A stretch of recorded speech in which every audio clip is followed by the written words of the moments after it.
Hollywood sold us the Mafia as untouchable masterminds playing four-dimensional chess.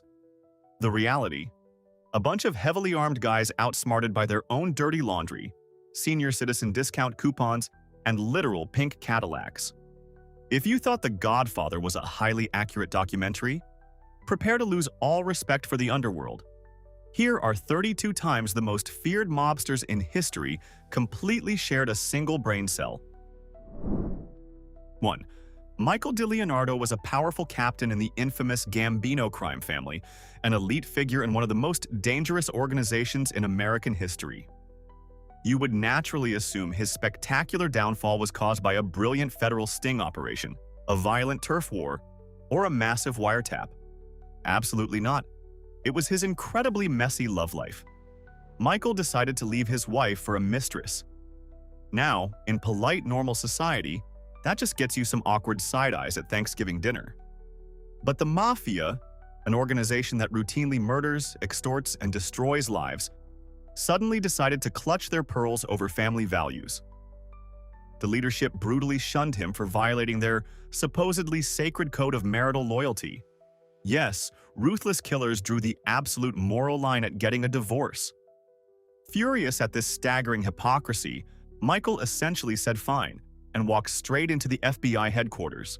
The Gambino family literally created their own worst enemy and destroyed their own ranks over a petty domestic dispute that belonged on a daytime talk show. 2. Louis Buchalter ran Murder Incorporated, the absolute most terrifying assassination squad operating in America during the 1930s. With immense federal heat breathing down his neck, a supposedly trusted associate convinced Louis that a highly secret magical deal had been struck.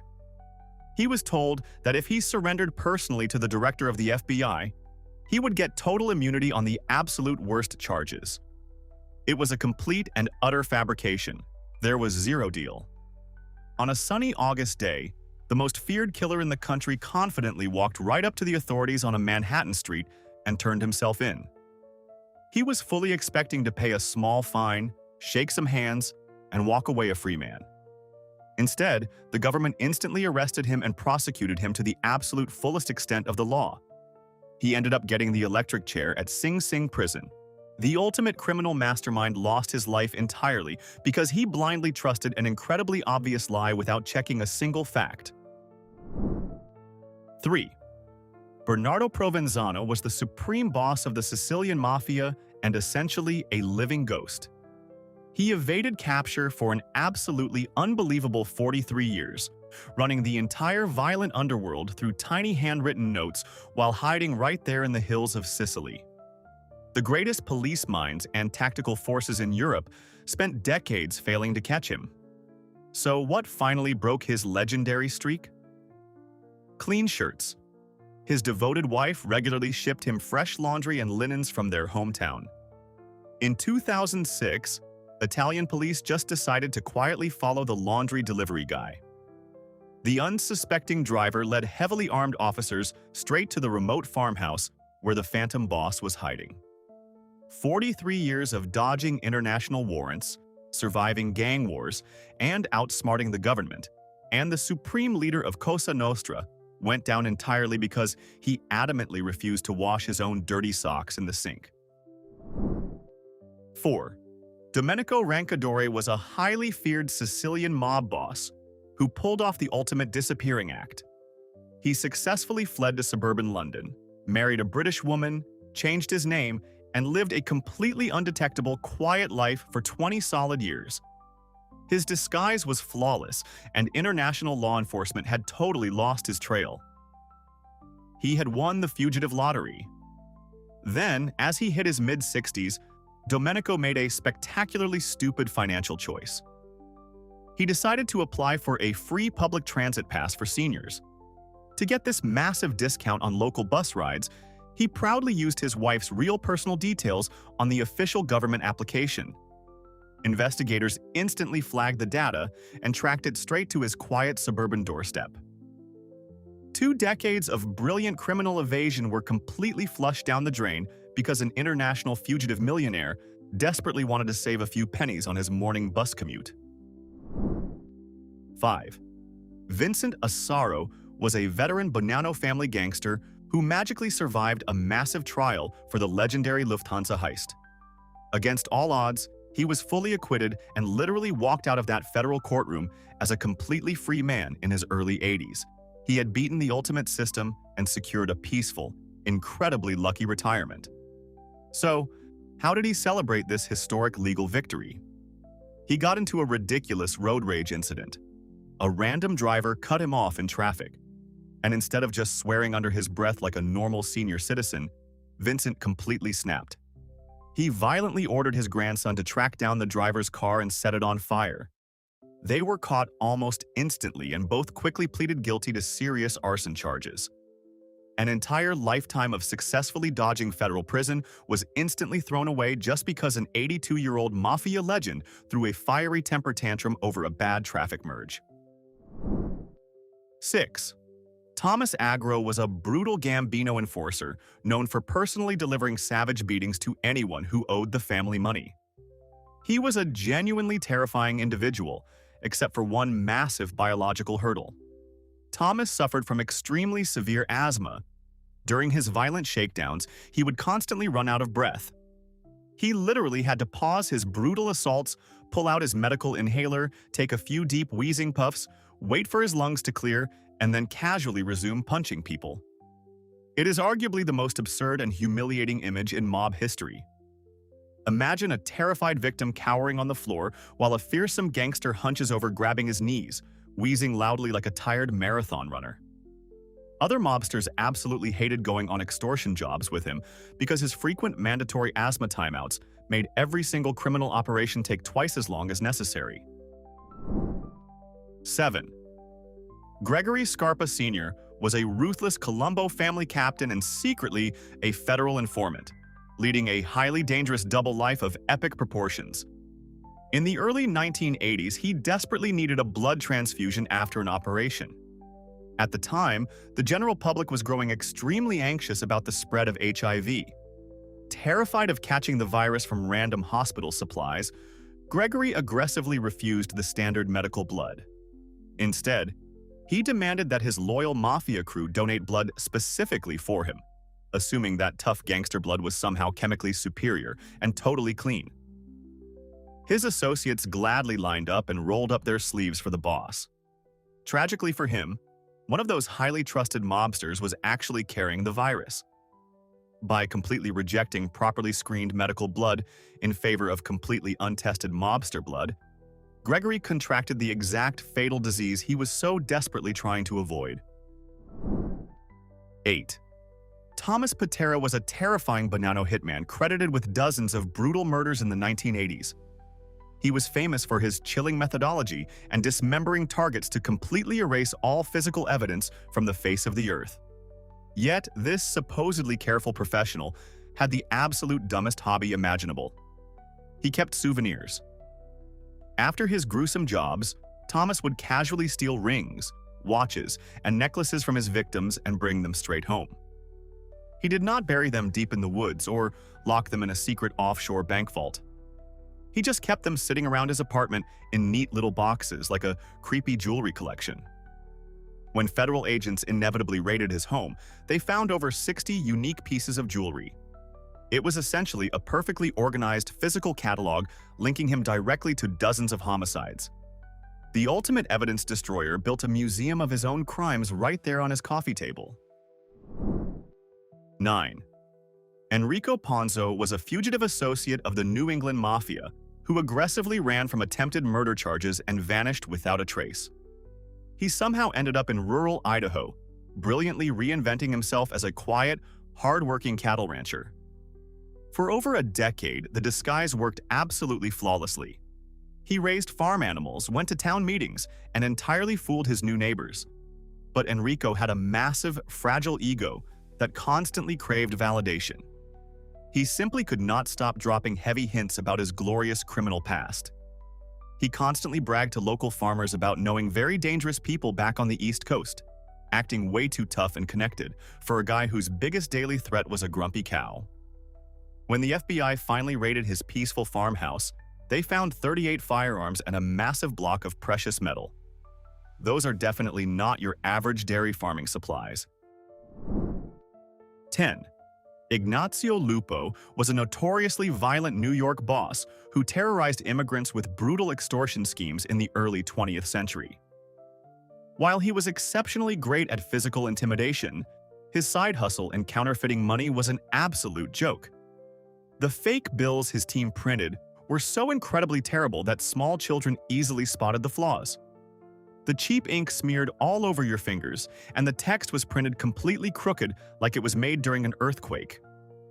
But his crowning achievement in stupidity involved his terrifying extortion letters. He would mail violent threats to local business owners demanding huge sums of cash. But for some completely inexplicable reason, he kept writing his real home address on the return label of the envelopes. The most feared wolf in all of Manhattan was literally handing his terrified, extorted victims a perfectly accurate map straight to his own front door. 11. Carmine Persico was the undisputed boss of the Colombo family, facing the trial of a lifetime in the 1980s. The government had barely any hard concrete evidence against him. There were no audio tapes, no clear surveillance photos, just vague street rumors. All he needed to do was hire a competent lawyer, sit quietly at the defense table, and look entirely innocent. Instead, his massive ego completely took the wheel. He proudly decided to represent himself in federal court. While aggressively cross-examining witnesses, Carmine started asking intensely specific questions about the internal rules, secret rituals, and hidden hierarchy of the Colombo family. He loudly dropped knowledge that only a sitting mob boss would ever possibly possess. With every single question he asked, he practically confessed to running the entire organization. He completely destroyed his own defense, earning himself a massive 100-year prison sentence while his actual legal team quietly wept in the gallery. 12. Aldo Giunta was a highly powerful Camorra boss, desperate to escape the relentless Italian police. His master escape plan was to secretly board a high-speed ferry to Malta and vanish completely from the continent. Knowing his highly recognizable face was plastered all over national television, Aldo crafted what he genuinely believed was a foolproof, brilliant disguise. He threw on a bright floral dress, a stylish woman's wig, and large designer sunglasses.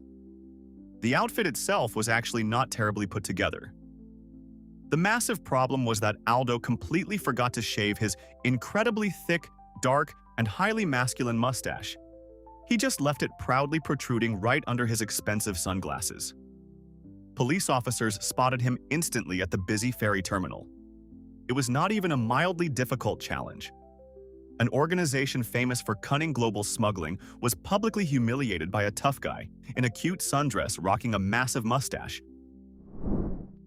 13. Luigi Manocchio was the powerful, feared boss of the entire New England patriarcha crime family. When you reach your 80s as a supreme mafia don, the standard procedure is to retire to a quiet estate, sip wine, and let your young underlings do the highly illegal dirty work. But Luigi was stubbornly, hilariously old school. At 83 years old, he was still personally driving around town to manually collect minor extortion envelopes from local strip clubs. We are not talking about millions of dollars. He would just waltz right into these seedy venues like a sweet grandfather picking up his weekly pension check. Federal agents did not have to wiretap secret underground bunkers or aggressively flip elite informants to catch him. They just sat in a parked car outside a local club and watched the elderly boss commit low-level street crimes that any teenage associate could have easily handled before lunch. 14. Peter Gotti inherited control of the massive Gambino family after his famous brother. But he possessed absolutely none of the required intelligence or charisma. Peter was so completely terrified of secret FBI listening devices that he issued a completely ridiculous new rule. His entire crew was officially banned from speaking at normal volumes. They were violently forced to communicate exclusively by whispering directly into each other's ears. Now picture this absolute circus. Huge, intimidating gangsters wearing tracksuits, standing in random parking lots in broad daylight, awkwardly cupping their huge hands and whispering into each other's ears, like kindergartners spreading playground gossip. It was the most visually suspicious behavior physically possible. FBI surveillance teams did not even bother trying to plant hidden microphones anymore. They just aimed their telephoto cameras at the giant huddle of whispering mobsters and easily mapped out the entire criminal organization. 15. Jimmy Burke brilliantly orchestrated the legendary Lufthansa heist, scoring nearly $6 million in untraceable cash and jewels. It was a flawless, historic robbery that completely stunned the entire nation. After the massive job, Jimmy gave his loyal crew one incredibly simple, strictly enforced instruction.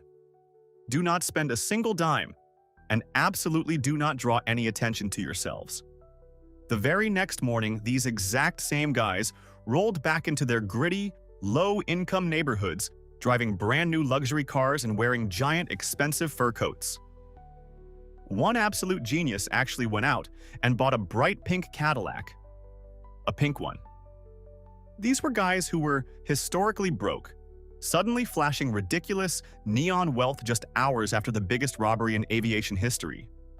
The feds did not need complex forensic evidence.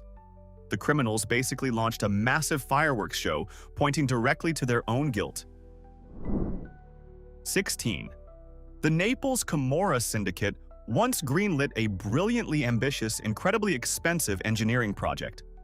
They desperately wanted to build a massive, custom luxury yacht specifically designed to secretly smuggle huge quantities of narcotics across the open ocean.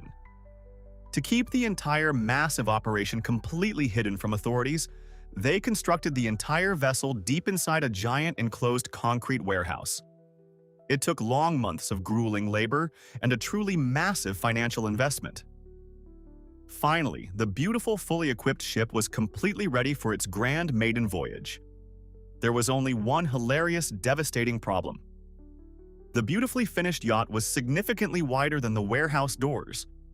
Nobody, at any point during the entire expensive construction process, had bothered to grab a tape measure and check the exit. The smugglers just abandoned it. Police eventually raided the building and found a multi-million-dollar drug ship permanently stuck inside its own birthplace like a giant, useless toy. 17. Salvatore Lo Piccolo was running a massive, highly dangerous faction of the Sicilian Mafia when heavily armed police finally cornered him. They excitedly searched his leather briefcase expecting to find encrypted cell phones, deadly weapons, or massive offshore bank accounts. Instead, they found a neatly typed, perfectly formatted document officially labeled the 10 Commandments of Cosa Nostra. It was literally a printed corporate HR handbook for mobsters. It included absurd, highly specific rules like never looking at another member's wife and strictly avoiding local bars. The feared leader of an ancient secret society whose entire existence relied on absolute unbreakable silence and leaving zero paper trails was casually carrying around the official company rulebook. It was a federal prosecutor's absolute dream come true. You cannot exactly deny being the mastermind of a secret criminal enterprise when you are actively carrying their branded orientation manual in your front pocket. 18.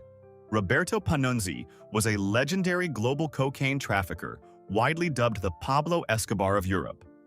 When heavily armed Colombian police finally raided his secret location in 1994, Roberto instantly decided to use his ultimate superpower.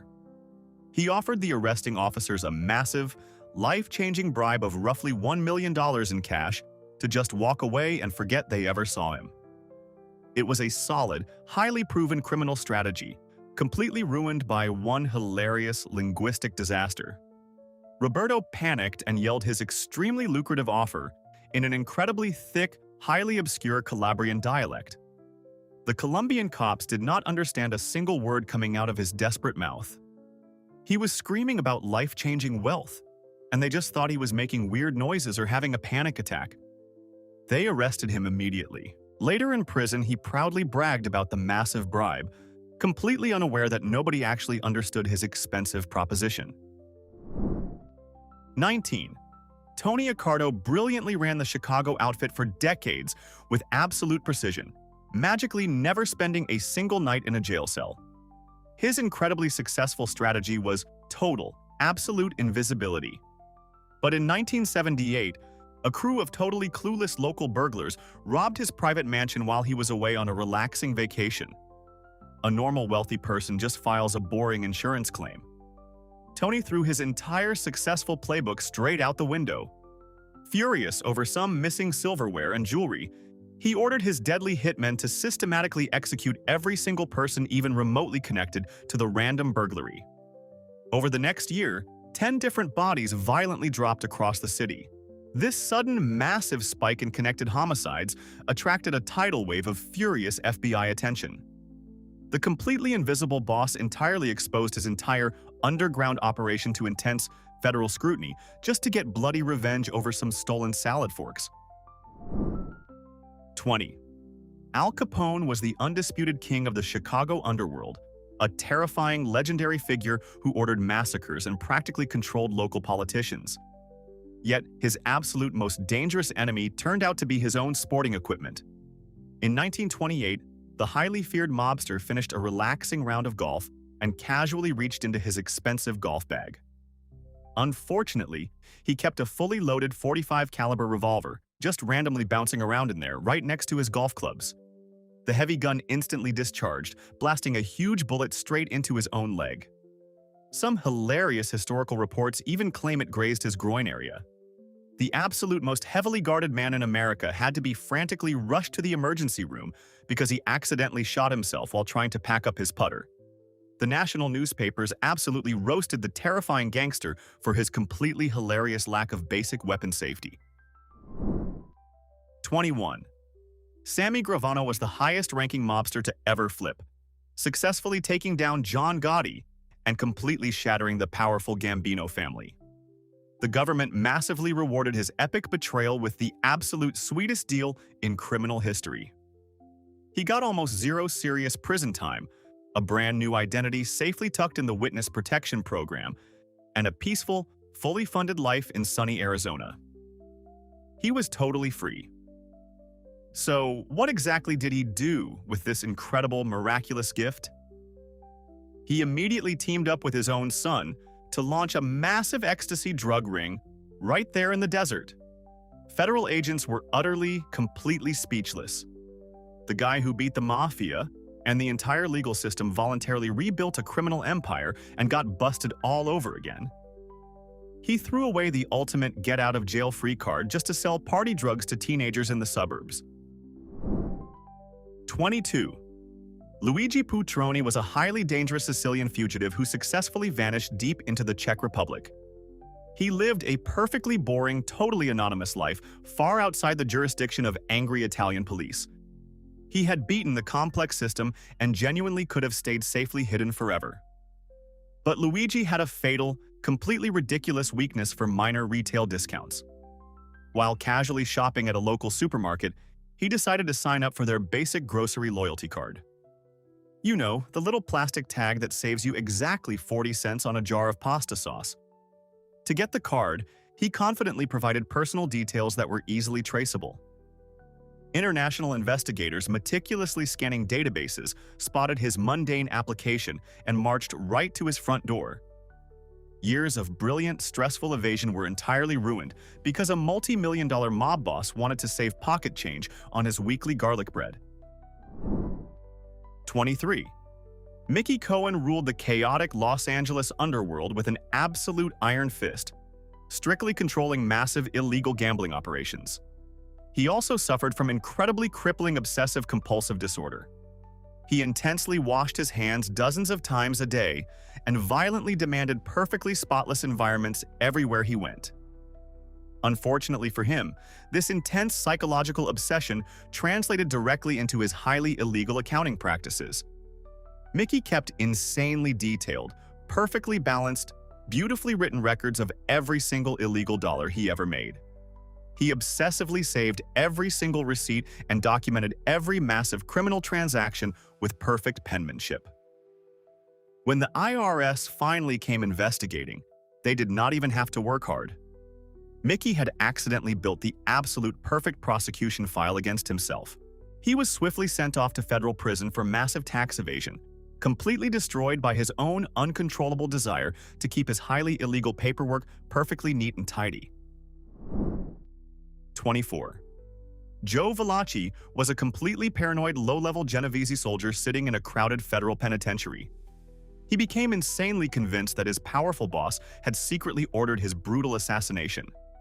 One sunny afternoon in the busy prison yard, Joe spotted a random guy he was absolutely certain was the deadly hitman sent to end his life. Grabbing a heavy iron pipe, Joe violently beat the unsuspecting man to death before he could strike first. There was just one incredibly massive, tiny issue. The dead man was a completely random, totally innocent prisoner who had absolute zero connections to the mob or any secret assassination plots. Facing the terrifying electric chair for murdering an innocent bystander, Joe panicked and made a highly desperate deal. He enthusiastically testified before the Senate, becoming the very first major gangster to ever expose the Mafia's darkest secrets to the public, all because he completely hallucinated a non-existent threat. 25. Mark B. Art was a highly wanted fugitive for a totally ruthless Italian crime syndicate, safely hiding out in the beautiful Dominican Republic. He lived a completely quiet life, but he possessed a deep, totally uncontrollable passion for traditional Italian cooking. Needing a creative outlet, he actually started his own YouTube channel to proudly show off his culinary skills to the entire internet. He was smart enough to meticulously hide his face from the camera, genuinely believing he was a digital mastermind. However, he completely forgot about the massive, highly distinctive gang tattoos entirely covering his arms. Every time he enthusiastically kneaded pasta dough or aggressively chopped garlic on camera, his unique ink was proudly broadcast in crisp, high definition. Italian police casually scrolling through YouTube recognized the tattoos instantly. His desperate need to show complete strangers how to boil pasta properly ended his entire life on the run. 26. Joe Adonis was an incredibly powerful gangster who successfully helped build the modern criminal syndicate from the ground up. He was deeply feared, incredibly rich, and notoriously ruthless. But he had one deeply bizarre, hilarious soft spot. He absolutely worshipped his personal, highly expensive collection of fragile antique clocks.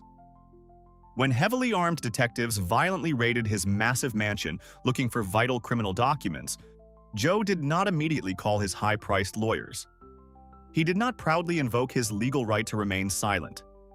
Instead, he watched the cops recklessly tossing his heavy furniture around and had a total massive panic attack about his clocks getting scratched. Desperate to get the clumsy officers out of his pristine living room, Joe voluntarily confessed to several minor crimes right on the spot. He literally handed the police free criminal convictions just so they would stop casually bumping into his precious vintage timepieces. 27. Edgardo Greco was a highly dangerous convicted killer, successfully hiding from angry Italian authorities for 16 long years. He peacefully settled in France, learned the language, and magically became an incredibly successful pizza chef at a popular local restaurant. He had absolutely won the fugitive lottery and was completely, entirely safe. But Edgardo simply could not keep his massive, ridiculous ego in check. When a regional French newspaper wanted to write a highly glowing review of his restaurant, the fugitive killer actually enthusiastically agreed to be interviewed. He bragged extensively about his highly authentic recipes and proudly posed for a giant, glorious photograph right in the middle of the published article. Italian detectives tracked down the piece and could not believe their own eyes. A highly wanted murderer had effectively printed his own beautifully updated wanted poster just to get some local praise for his crispy pizza crust. 28. Charles Gargata was a highly terrifying enforcer for the Kansas City mob, proudly known as Mad Dog for his extreme, unpredictable violence. But during one highly specific assassination job, this hardened professional criminal made a mistake straight out of a Saturday morning cartoon. While frantically fleeing the highly chaotic murder scene, Charles accidentally left his fancy, expensive fedora behind. Normally, a dropped hat might not mean much before the invention of modern DNA testing. But Charles was a man who absolutely loved personalized custom fashion. He had his full exact initials clearly and professionally stitched right into the inner brim of the hat. When the local police successfully secured the area, they did not have to dust for prints or aggressively interrogate witnesses. They just flipped the stylish hat over, read his clear initials, and drove straight to his house. The fearsome hitman was utterly defeated by his own fancy, monogrammed wardrobe. 29. Nicky Scarfo successfully became the highly feared boss of the Philadelphia mob and instantly transformed it into a completely paranoid bloodbath. Nicky was so relentlessly, hilariously insecure that he aggressively ordered deadly hits on his own loyal men for absolutely nothing. If you looked at him funny, disagreed on a random sports score, or sneezed too loud, you were absolutely getting whacked. It created a totally toxic, utterly terrifying work environment. Terrified that they might be casually executed next for coughing at the wrong time, his own top guys literally sprinted straight to the FBI headquarters. His own trusted nephew flipped. His top earning captains flipped. Half the entire crime family voluntarily became federal informants because sitting in a cold police station was vastly safer than hanging out with paranoid Nicky. He completely destroyed his own powerful criminal empire from the inside out simply by being an unhinged, terrible manager. 30. Angelo Ruggiero was a highly trusted Gambino captain whose mouth absolutely never ever stopped moving. His actual street nickname was literally Quack Quack because he just talked constantly, all day long. Senior Mafia leaders explicitly, angrily warned him, multiple times, that the FBI was actively tapping his home phones. John Gotti furiously demanded he stay quiet. Everyone violently begged him to stop talking. Angelo completely ignored every single warning. He happily spent hours on the tapped phone every single day, loudly gossiping about massive drug shipments, aggressively complaining about other mobsters, and perfectly laying out the family's entire strategic playbook. He basically hosted a highly detailed daily podcast for federal agents. The crystal-clear recordings from his kitchen phone became the most devastating evidence in the family's entire history. Angelo essentially did the FBI's entire complex job for them just because he absolutely loved chatting on the phone. 31. Little Al Darko was the highly respected acting boss of the Lucchese family, a hardened, incredibly tough veteran who survived decades of brutal gang wars. Yet his absolute final breaking point was shockingly, hilariously pathetic. During a highly tense meeting in a hotel lobby, Al stared out the large window and noticed another mobster simply adjusting his shirt collar. Al's incredibly paranoid brain instantly decided this totally mundane gesture was a secret military signal for a hidden sniper team to execute him. The poor guy outside probably just had a slightly sweaty neck, but Al went into full-blown absolute panic mode. Convinced his own entire family was actively assassinating him that very second, he bolted from the building, frantically called the FBI, and became a massive, highly destructive informant. He completely destroyed 50 mobsters and flipped on the entire underworld because a random guy lightly scratched his own collarbone. 32. John Gotti Jr. was highly expected to brilliantly inherit his legendary father's criminal genius, but he clearly missed the massive orientation. When federal agents aggressively raided a huge property linked to him, they enthusiastically started digging through the dark basement, expecting to find the usual hidden weapons or massive piles of cash. Instead, they discovered something absolutely completely mind-blowing. Tucked inside a small wooden jewelry box was a perfectly typed, beautifully formatted list of every single maid member in the entire Gambino crime family. It accurately included their official ranks and highly specific financial quotas. He had literally created a perfect administrative spreadsheet for a deadly secret society. The mob relies on absolute blood oaths of complete silence, and this absolute genius printed out a highly detailed human resources directory and just threw it in his basement. It was the absolute easiest puzzle the FBI ever had to solve. The FBI barely had to work, these guys essentially arrested themselves. Now I know the true crime nerds are already furiously typing. Who is the absolute most embarrassing mobster I completely skipped? Drop their name and their most pathetic mistake in the comments right now and prove your underworld knowledge is vastly superior to mine. Hit that like button, subscribe, And never leave your actual name at a crime scene.